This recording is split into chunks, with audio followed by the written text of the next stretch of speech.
Football বিশ্বকাপের বেশি দিন বাকি নেই। এরই মধ্যেই শুরু হয়ে গেছে ফুটবল বিশ্বকাপের ড্র এবং সেই ড্রটি যুক্তরাষ্ট্রে অনুষ্ঠিত হবে শুক্রবার।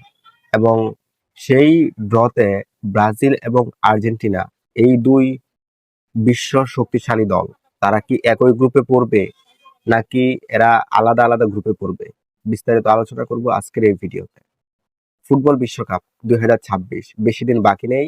তো এর আগেই ফুটবল বিশ্বকাপের কাঙ্ক্ষিত সেই ড্র অনুষ্ঠিত হতে যাচ্ছে এবং সেই ড্রতে ব্রাজিল এবং আর্জেন্টিনা একই গ্রুপে থাকবে কিনা।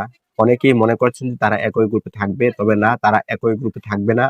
ফিফার একটু নিয়ম আছে, সেই নিয়মের কারণে এই দুই শক্তিশালী দলকে আলাদা আলাদা গ্রুপে রাখা হবে। এবং এই যে ড্র অনুষ্ঠিত হচ্ছে, সেই ড্রটি কোনো টিভি চ্যানেলে দেখানো হবে না, তবে ভক্তরা এই ড্র দেখতে পারবে সরাসরি ফিফার যে ইউটিউব চ্যানেল এবং ওয়েবসাইট আছে, সেখানে ফ্রিতে দেখা যাবে এই ড্র। এবং এই ড্রটি খুবই কাঙ্ক্ষিত একটি ড্র। সকলেই ফিফা ওয়ার্ল্ড কাপের জন্য 2026 অপেক্ষা করছে। এবং এইবারের যে বিশ্বকাপটি অনুষ্ঠিত হবে, সেই বিশ্বকাপটি 32 দল নিয়ে নয়।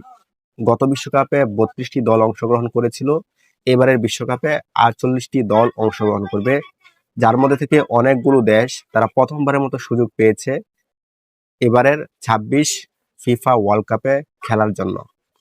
যার জন্য এবারের যে বিশ্বকাপটি হবে সেটি খুবই রোমাঞ্চকর এবং খুবই কাঙ্ক্ষিত একটি বিশ্বকাপ হবে, কারণ এই বিশ্বকাপে অনেক নতুন নতুন দল দেখা যাবে যারা এর আগে কখনো বিশ্বকাপে খেলেনি, বিশ্বকাপ খেলার স্বপ্ন দেখেছিল, সেই স্বপ্ন তাদের পূরণ হচ্ছে এবারের 26 ওয়ার্ল্ড কাপ বিশ্বকাপে।